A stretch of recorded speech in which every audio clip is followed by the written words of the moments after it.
Social media पर channel Mahalakshmi की ओर से आपके पास उत्तम त्याग के पावन दिन। वैसे आपको बता दें, खटखटी की मूर्तियां मिल गई हैं, कल भरेंगे बागवानी पर। आज आपसे बात कर रहे हैं, आज प्रकृति हमसे बदला ले रही है, क्योंकि ये खबरें आज हम चर्चा में बन रही हैं। देख रहे हैं खबरें कि मांगी तुंगी में एक बड़े उद्योगपति पहुंच गए और उन्होंने क्या क्या कहा।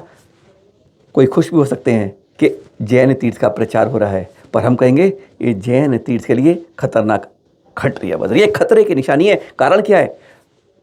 बद्रीनाथ के कपाट बंद हो गए, केदारनाथ के कपाट बंद हो गए, कैलाश पर्वत के कपाट बंद हो गए, वैष्णो देवी के कपाट बंद हो गए, ऋषिकेश के बंद हो गए। कारण प्रकृति कुछ ना कुछ कहना चाहती है।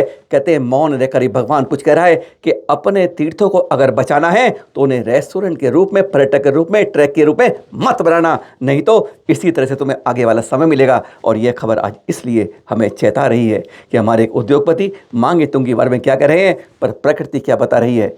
वह कह रही है, तुम अगर इस तरह से बार बार चूक करोगे तो मुझे दरवाजे बंद करने में देर नहीं लगेगी।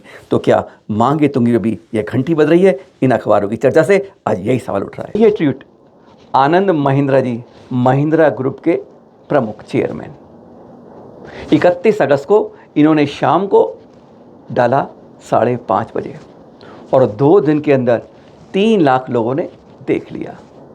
कहेंगे क्या हो गया, पर इसलिए बताएं, इसलिए यह घूमने के बारे में, टूरिस्ट सेंटर के बारे में बहुत कुछ लिखते हैं और उनके एक एक ट्वीट के पर हजारों लोग चल देते हैं, क्योंकि इनकी पहुंच और पहचान इतनी खास होती है कि जिसके बारे में कह दिया समझ लो उस तीर्थ का, उस क्षेत्र का, तीर्थ की तो बात ही नहीं कर रहे। हम तो घूमने की, रमणीय स्थल की, मनोरंजन की बात कर रहे हैं, पर्यटक स्थल की बात कर रहे हैं। वो इन्होंने ट्वीट में साफ लिख दिया कि मैं इतने सालों से अपनी, बताते हैं यही मांगी तुंगी 2 शिखर प्लस एक तरफ 108 फुट की ऋषभदेव तीर्थंकर जी की खड़गासन। कहते दुनिया में सबसे बड़ी जैन मूर्ति के बारे में। कहते मैं नासिक में हमारी फैक्ट्री है, प्लांट है, 15 साल से लगातार जा रहा हूं, पर मैंने कभी मांगी तुंगी देखा नहीं था। इस बार देखा तो गजब हो गया। 4300 फुट ऊंचा समुद्र तल से और 4000 से ऊपर की सीढ़ियां पत्थर की चढ़ के गजब का रोमांच होता है। अरे ट्रैकिंग की सीधी बात करके जैन समाज के ऊपर तीर्थ पर पड़ा जाता है, नहीं समझ पाएंगे आप। उनके एक एक इस तरह के विचारों पर, जो वो बहुत इस तरह के फेमस है इस बात के लिए कि जहाँ जहाँ रोमांच बड़ी यात्राएं होती हैं, वे अपना एक ट्वीट कर देते हैं, कोई जानकारी देते हैं, ब्लॉग लिख देते हैं और उस पर लाखों हजार लोग चल देते हैं। और यही कारण अब मांगी तुंगी पर खतरे का टेका है। उन्होंने कहा हाँ, यहाँ पर जैनों की कई मूर्तियाँ उकेरी हुई हैं, लेकिन बात ट्रैकिंग की करी इस तीर्थ पर। आज हम उत्तर भारत के अपने क्षेत्रों पर कहते हैं, पर यह पश्चिम भारत के अंदर भी, नासिक के अंदर इस तरह से बात। यहाँ से राम, हनुमान, सुग्रीव, नील, महानील, गव, यक्ष आदि 99 करोड़ महामुनिराज इस क्षेत्र से, इस मांगी और तुंगी शिखर से सिद्धालय गए हैं। अनोखी प्रतिमा यहाँ पर, जो आप देखेंगे ऐसे महामुनिराज के नाम आज नहीं बताएंगे आपको, क्योंकि उत्सुकता थोड़ी रहनी चाहिए। जिन्होंने कभी चेहरा नहीं दिखाया दीक्षा लेने के बाद कि कोई मेरा चेहरा देख ले, और उन्हें वहाँ से सिद्धालय चले। गजब के ऐसे ऐसे चित्र यहाँ पर अनोखे मिलते हैं। हजारों वर्ष प्राचीन यहाँ पर मूर्तियों के अंदर दर्शन होते हैं। और उसके बारे में कह दिया कि ट्रैकिंग के लिए इससे बढ़िया। और कहा कि कुछ महीने पहले भी यहाँ पर एक महिला और बेटे की हत्या हो गई थी, मृत्यु हो गई थी, फिसल गए थे। ध्यान से चढ़ना। आज हमारे इस तरह के जब उद्योगपति लिखते हैं और मीडिया सारा उसको कवर करता है ढिंढोरा पीट कर, तो लगता है कि ना कहीं हमारे तीर्थ क्षेत्र कहीं पर्यटक के रूप में बदलने की कोशिश न करें, क्योंकि उद्योगपति पर ही सरकार चलती है, उनकी सुविधाओं का ध्यान रखती है। इस बारे में इनकार नहीं कर सकते। और आज यही दिख रहा है, मांगे तो हमारा खतरे में इसी कारण से नजर आ रहा है। सबसे खतरनाक बात है, मात्र 10 रुपये में परिवर्तन करो नाम का और फिर वापस कुछ मत करो। मुरादाबाद से आपको दिखा रहे हैं धर्म परिवर्तन, नाम परिवर्तन, सॉरी, कि मैं मुस्लिम से हिंदू हो गया हूँ। इस टाइम पेपर पर 10 रुपये लिखो, नोटराइज करो, खत्म, आपका झंझट खत्म।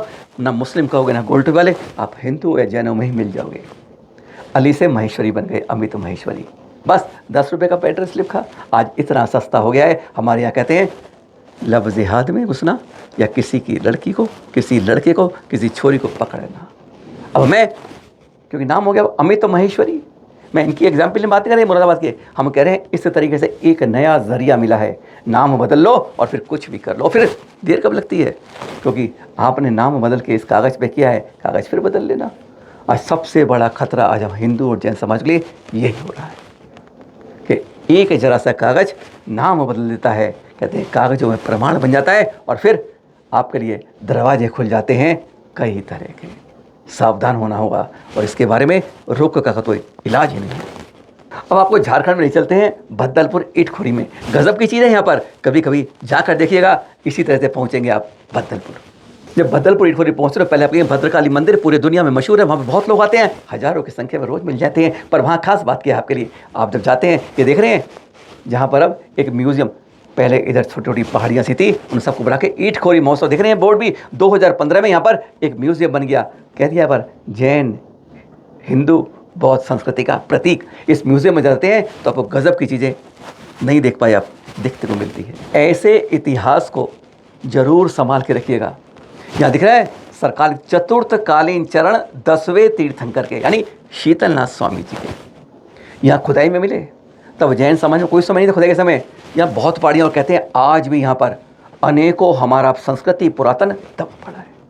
यहाँ की जो आसपास की जगह है उससे यहाँ पर म्यूज़ियम भरा पड़ा है, हजारों मूर्तियाँ हैं इसके अंदर। जो ये देख रहे हैं अभी आपको दिखाया है चतुर्थकालीन चरण, अभी तो आगे दिखाते हैं, आज केवल 2 की झलक पाते हैं। यहीं पर है ये वाली खास विशेष सहस्त्रकूट का एक छोटा हिस्सा। इसमें सारी तीर्थंकर मुद्राएं उकेरी हुई हैं, पर इसमें बहुत गजब की बात है क्योंकि आगे एक जगह उसको कहा जाता है वो स्तूप है, सहस्त्रकूट अलग कहते हैं उस बात को, वैसे तो हिंदू का बोलते हैं। पर ये देख रहे हैं यहाँ पर तीर्थंकर 2 तरह की प्रतिमाएं, एक ध्यान मुद्रा में और एक दायां हाथ जो है धरा को छूता हुआ है। कई लोग कहते हैं बौद्ध प्रतिमाएं हैं, लेकिन ये निर्गम्बर रूप में एक गजब की है क्योंकि सहस्त्रकूट में वही मिलती है। चलिए पहले सहस्त्रकूट ही चलते हैं। यह सैकड़ों वर्ष प्राचीन सहस्त्रकूट है, कहते हैं इसे हिंदू बौद्ध जैन से जुड़ा हुआ है। यहाँ दीपक गिरी हैं जो बताते हैं इसके बारे में, पर वह बताते हैं कि चरण कहाँ से निकलते हैं। उन्होंने अपनी आंखों से देखा जो पीढ़ी दर पीढ़ी यहाँ पर काम कर रहे हैं, कहते हैं यहाँ सेवा कर रहे हैं। सुनिए जरा उन दीपक गिरी से इसका प्रमाण के चतुर्थकालीन चरण शीतलनाथ जी स्वामी के कहाँ से निकले थे, उन्हीं के मुख से सुन लेते हैं और फिर पहुंचे थे उनकी जन्मस्थली पर। भाई जो ये शीतलनाथ का चरण था, हाँ, वो चरण के बीच फील्ड जो है ना, हाँ, जहाँ आप लोग की गाड़ी लगी हुई है, हाँ, उसके सामने एक पिंडा था। वो पिंडे के पास ही वो चरण रहता था। हाँ, और सब कोई शीतलनाथ के चरण समझ के अपना अपना उनको पूजा होता था। और धीरे धीरे प्रकार से जब यहाँ पे इस प्रतिमा का विस्तार हुआ कि नहीं ये तीनों धर्मों का संगम बिल्कुल है। बिल्कुल बिल्कुल धर्म स्तूप है। तो यहाँ पे बौद्ध भी है, सनातन भी है और जैन बिल्कुल भी है। तो आप लोग जो मंदिर है, जो जैन धर्म का मंदिर जहाँ से आप लोग घूम करके आए हैं, तो वो चरण को शायद से बहुत से लोग नहीं पहचान पा रहे थे। लेकिन जब पहचान में आया, पहचान में आने के बाद वो चरण शीतलनाथ का तो कुछ दिन के बाद वो म्यूजियम में रखा गया था। म्यूजियम में रखाने के बाद अभी वो चरण हमारे ये क्या म्यूजियम में, वो चरण अभी म्यूजियम में रखा हुआ। पर हाँ, आप लोग जा करके वो चरण को देख सकते हैं, स्पष्ट कर सकते हैं। वो चरण आपके सामने निकले थे? बिल्कुल आप समय थे, यानी आप उसके प्रत्यक्ष गवाह हैं। निकले नहीं हैं, हम तो देखे वो चरण को कि भगवान ने ये शीतलनाथ का चरण इस स्थान के पास निकले थे। जो इस समय पहले वो पहाड़ी के ऊपर, अब वो मैदान सा हो गया यहाँ पर। ये हो गया है। ये जंगल तो 2015 में फील्ड साफ हुआ है, इटखोरी महोत्सव के लिए, इटखोरी महोत्सव के लिए हुआ है, तब से पानी।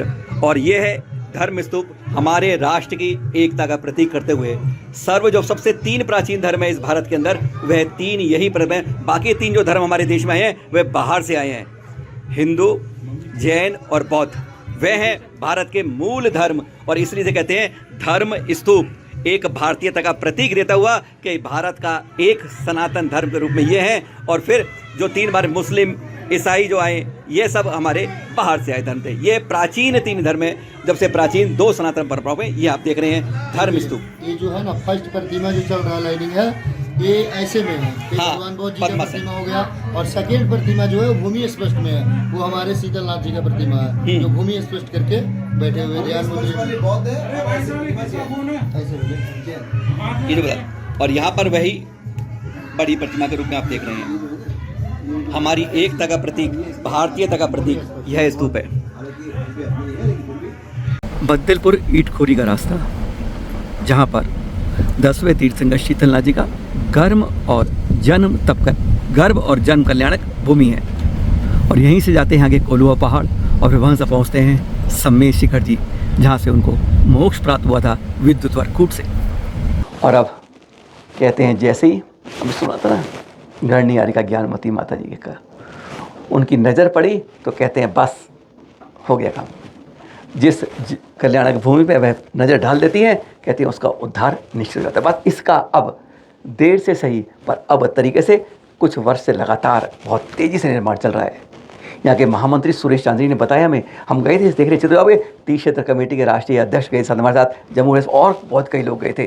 तब यह उन्होंने दिखाया था कि 16 फुट की उतंग यहाँ पर पद्मासन प्रतिमा बहुत आकर्षक रूप के अंदर है। वह भी दिखाएंगे कभी आपको। ये मंदिर बन रहा है, इस मंदिर को जम्मू प्रसाद जी ने एक बार में कह दिया इसका निर्माण मैं करवा रहा हूँ। और फिर 30 क्षेत्र कमेटी आगे आई, यहाँ पर भोजनशाला की जो बड़ी व्यवस्थित भोजनशाला बन रही है उसका निर्माण 30 क्षेत्र कमेटी करवा रही है यहाँ के अंदर। पर खास बात जो आपके लिए कही थी वो तो भूल ही गए आप। चौमासे खत्म होंगे 21 अक्टूबर को, उसके बाद नवंबर का महीना आएगा, 26 तारीख यानी आखिर के 5 दिन यहाँ पर भव्य पंचकल्याणक होगा। रविंद्र स्वामी जी होंगे, आशीर्वाद गढ़नियारी का माता जी का, चंदा माता जी का मिलेगा, और साथ में सानिध्य मिलेगा आचार्य श्री भद्रबाहु जी का सत्संग। 26 नवंबर से 30 नवंबर एक गजब का ऐसी कल्याणक भूमि जन्मस्थली तीर्थंकर शीतलनाथ जी की, जिसमें आप में से अधिकांश नहीं गए हैं। आगे कलुआ पहाड़ और फिर सम्मेशिकर जी कहते हैं एक साथ एक तीर से कई निशाने, एक पुण्य का अर्जन में हजारों बहाने से पुण्य अर्जन होता है। बस 26 से 30 नवंबर नोट कर लीजिएगा, पर हाँ सूचित अभी कर दीजिएगा जिससे आपकी व्यवस्था वहाँ हो सके। ना चाहते हुए कई बार इस तरह चित्र दिखाने पड़ते हैं। नारायणगढ़ का कोठारी परिवार प्रतिष्ठित है बहुत। रविवार की घटना है, यह बिटिया निधि कोठारी छत से कूद गई। कारण क्या था? आज हमारे युवाओं के अंदर जो यह हो रही है, यह भावनाएं बहुत गलत भावनाएं हैं। सुख आता है, दुख आएगा, दुख के बाद सुख आएगा, चक्र चलता रहेगा। इतनी जल्दी जीवन से हार मारना, ये कहते हैं हम चले जाते हैं, नहीं, आप अपने लिए मुसीबतें साथ ले जाते हैं और पूरे परिवार को भी आप तकलीफ में छोड़ देते हैं। हमेशा इस संस्कारों में, जैन समाज में यही सिखाया गया है, लड़ो लड़ो, हिम्मत से लड़ो, क्योंकि वह दिन, अरे काले घने बादल आ जाए हैं, कभी कभी तो छटेंगे भी, हमेशा नहीं रहता है। ऐसे दुख के कारण हमेशा हर चीज़ का हल होता है प्रेम से, सौहार्द से, और उसे किसी साथ जीवन लड़ने से। यह कोई दृश्य के कारण आज बहुत दुख है कि हम भी इस तरह से लोगों को जागरूक नहीं कर पा रहे हैं। अभी हाल में चलन हमारी टीम गई थी, तीसरे कमेटी के अध्यक्ष जम्मू के साथ, कहाँ टीकमगढ़ गई थी, पथरिया गई थी, और ये शाहगढ़ में मुनिषी समत्व सागर जी के पास इनसे चर्चा हो रही थी। हम चर्चा के बारे में कहा था भाई तीर्थों की सुरक्षा कैसे की जाए। आज कई जगह पर दस्तावेज पूरे नहीं होते हैं, 3 साल की बैलेंस शीट ऑडिट नहीं होती है, 3 साल बाउंड्री वाल नहीं होती है, कागज कुछ नहीं होते हैं। ऐसे में राष्ट्रीय अल्पसंख्यक आयोग से हमने मीटिंग तक करवाई हुई थी 30 क्षेत्र कमेटी के साथ मिलकर। 17 आवेदन भी आए, लेकिन हम में से एक हमारा आवेदन भी स्वीकार नहीं हो पाया, कागजात अधूरे हैं। इस चिंता को लेकर उनसे चर्चा की, एक बार वह सुन लीजिए। इसलिए कि जहाँ जहाँ इस तरह के मंदिरों में कागज पूरे नहीं है, पूरे कर लीजिए, बाउंड्री वाल बनाइए, अपने कागजों को सरकार के पास दर्ज कराइए, सुरक्षित तभी रहेंगे। एक बार मुनीष समुद्र से सुन लेते हैं वही बात। एक बात और है महाराज जी, हकीकत में क्या है, अभी गत वर्ष से 2024 अक्टूबर में 30 क्षेत्र कमेटी ने फर्स्ट टाइम राष्ट्रीय अल्पसंख्यक NCM नेशनल कमीशन माइनॉरिटीज़ में जाके ये आवेदन देके एक मीटिंग रखी थी। आज तक जैन समाज की कोई मीटिंग NCM आयोग में नहीं हुई है, ये 30 क्षेत्र कमेटी पहली बार करी। वहाँ पर मंत्री जी ने अपने मुख से कहा कि आप तीर्थों को लाइए और ये डॉक्यूमेंट दीजिए, सरकार 25 लाख 50 लाख 60 लाख जरूर देगी। इन्होंने प्रयास भी किया महाराज जी, लेकिन आज अफसोस ही है महाराज जी, हमें 17 एप्लीकेशन मिली, वैसे एक भी सरकारी उसे पूरी नहीं थी। कहीं सोसाइटी नहीं बनी हुई, ट्रस्ट नहीं बना हुआ, कहीं कागज़ रजिस्टर्ड नहीं है, कहीं उसका रिकॉर्ड नहीं है। तो इसी स्थिति में जब स्थिति हमारी, तब कैसे उनको सुरक्षित रखें हम? इसमें तो हमारी ही कमी है, बिल्कुल पूरा करना बहुत आवश्यक है। जागरूक करना, हर मंदिर रजिस्टर हो, तभी कोई भी सरकारी कार्य तो तभी हो सकते हैं जबकि पूरा आपके पास प्रमाण है, आपकी रजिस्ट्री है, आपका रजिस्ट्रेशन है, तब तो काम बन सकता है। इसमें हमारे को पूरे समाज को जागरूक करके और एक अभियान के रूप में इसको लेना चाहिए। अभियान के रूप में अगर हम आगे बढ़ते हैं कि हर मंदिर, हर गांव में आपके तीर्थ क्षेत्र कमेटियों के सदस्य हैं, उनको आप कहिए कि आप वहाँ पर एक्टिव होकर क्षेत्रों के, मंदिरों के, ट्रस्टियों के लोगों से बात करें और इस कार्य को। अच्छा, एक तो दिक्कत यह है कि लोग पहुँचना नहीं चाहते। आप यदि उनको सारी चीज़ें बता देंगे कि ऐसे ऐसी विधि है और इस प्रकार से आपको करना है, तो शायद इस समस्या को हम कुछ हद तक पूर्ण कर पाए, लेकिन इतनी जल्दी ये छोटी नहीं है समस्या, बहुत गंभीर बड़ी है, समस्या है। बड़ी समस्या है। लेकिन करना तो पड़ेगा कुछ ना कुछ प्लानिंग नहीं, तरीके करना से। तो पड़ेगा जैसे चल रहे, मतलब आप इस प्रकार से कैसे अपन कर बदले हैं इसके लिए। नाम की जरूरत नहीं है, बस चित्र की है। श्री जिनके शोभा यात्रा में श्री जी विराजमान हैं। तकलीफ ये है कि हम उसके ऊपर प्रमुखता दिखाते हुए हम जूते चप्पल लेके बैठ जाते हैं। यह अनादर है हमारी संस्कृति का, हमारे धर्म का। विशेषकर श्री जी के साथ ये अपमान का दृश्य बहुत बुरा लगता है। कम से कम इतने तो हमारे अंदर भाव होने चाहिए निर्मल कि हम इस तरह की गलती ना करें, सिर्फ इसलिए दिखाने का विषय है कि भविष्य में इस तरह की गलती कोई समाज में ना करे। अब आपको ले आए हम दिल्ली राजधानी में, लाल किले के पास, लाल मंदिर के पास नया मंदिर धर्मपुरम। नया मंदिर से ये मत समझिए कि नया मंदिर है, बहुत प्राचीन मंदिर है, बस नाम नया मंदिर है। खास बात है यहाँ कभी भी, आज भी कभी लाइट नहीं होती। शाम को मंदिर इसलिए नहीं खुलता है, इसलिए 10 लक्षण में विशेष रूप से यहाँ शास्त्रों का प्राचीन रूप से उनका दर्शन कर सकते हैं आप। गजब का मौका है, मत चूकिएगा। कहते हैं ना, मत चूके चौहान। डुबकी लगाइए पुण्यर्जन में। शाम को नहीं खुलता है दशराशि में आपके लिए। यह प्राचीन शास्त्रों का यहाँ पर दर्शन बहुत सौभाग्य से मिल पाता है। मौका मत गंवाइएगा। 10 लक्षण पर्व चल रहे हों और नज़र इंदौर पर ना पड़े, सबसे बड़ी धर्मगरी भक्ति में होती है। खास बात नहीं कि यह समोशा मंदिर साउथ तो को बनकर गजब ढाता है। यहाँ की आरती इस मान स्तंभ पर, कहते हैं लोग इसको तरसते हैं आने के लिए। देखें दृश्य 10 लक्षण की अपूर्व समोशा मंदिर के समय मान स्तंभ की आरती के दृश्य इतने गजब होते हैं, कहते हैं देखने वाले भी दांतों तले उंगली दबाते हैं। इंदौर की पहचान यही है, समोशा मंदिर के मान स्तंभ। फिर मिलेंगे आपके साथ। बस आज त्याग का दिन, बहुत कुछ जीवन में जरूर रखिएगा। छोटे से छोटे त्याग से शुरू करिएगा। छोटा छोटा नियम आगे बड़े बन जाते हैं। मत सोचिए, हम नहीं कह रहे आपको गृहस्थ जीवन छोड़ना है, लेकिन त्याग से अपने जीवन को उत्तमता पहुंचानी है। त्याग उसकी पहली सीढ़ी होती है, आगे सीढ़ी बढ़ते जाते हैं। बस 2 दिन और, कहते हैं पर्यूषण की ये शुरुआत है जीवन के साथ। सादर जय जिनी।